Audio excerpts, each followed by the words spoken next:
काही काही वेळेला असं होतं ना, की आपण जगाला ज्ञान व उपदेश देत असतो, पण आपलीच माणसं आपल्यासोबत नसतात. आपलीच सकारात्मकता त्यांना आवडत नसते. ते आपला द्वेष करत असतात. मग मला सांगा हे असं का होतं?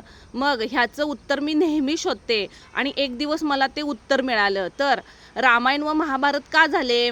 रामायणामध्ये रावणाने सीतेला पळवून नेलं. मग हे सर्व गोष्टी घडत गेल्या, म्हणजे अहंकार आणि द्वेषामुळे सर्व गोष्टी घडत गेल्या. आणि महाभारतामध्ये तर चक्क भावानेच भावाचा घात केला. मग देवादी देवकांना सुटलेले नाही. मग आपण तर सर्वसामान्य माणसं आहोत. मग आपण इतरांना सर्व चांगल्या गोष्टी सांगत असतो, पण आपल्या जवळच्या लोकांना आपली पॉझिटिव्हिटी, आपले चांगली वर्तणूक, आपली प्रगती सहन होत नसते. मग असं वाटतं ना, की आपण इतरांना सर्व गोष्टी सांगत सुटलो आहोत, पण आपल्याच आयुष्यामध्ये ह्या सर्व व्यक्ती अशा का आहेत? आपली चौकट रिकामीच आहे. पण खरं तर असंच असतं, की जो सहनशील, सर्वांचा विचार करून वागणारा व्यक्ती असतो, ज्याच्या वर्तणुकीत चांगुलपणा असतो, अशाच लोकांना खूप त्रास होत असतो.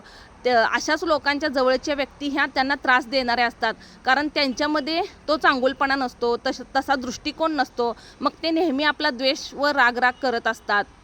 आणि आयुष्यामध्ये अशा गोष्टी, असे प्रसंग घडतात, की अशा व्यक्तींचा खरा चेहरा आपल्या समोर येतो आणि आपल्याला धक्काच बसतो.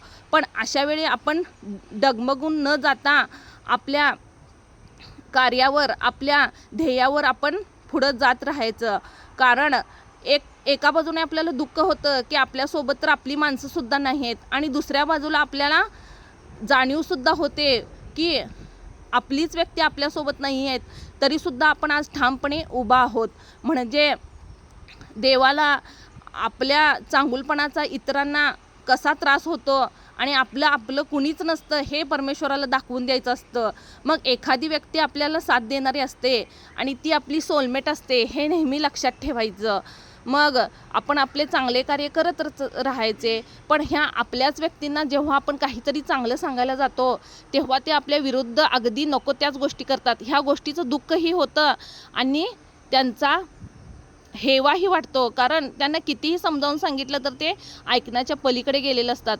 त्यामुळं आपण सांगत बसून आपला वेळ व्यर्थ घालवण्यापेक्षा ज्यांना खऱ्या अर्थाने चांगल्या गोष्टींची, सकारात्मकतेची गरज आहे, अशा लोकांना आपण आपल्या चांगल्या गोष्टी सांगायच्या, मदत करायचं. कारण नात्यागोत्यापेक्षा सर्वश्रेष्ठ ही माणुसकीच असते, हो ना?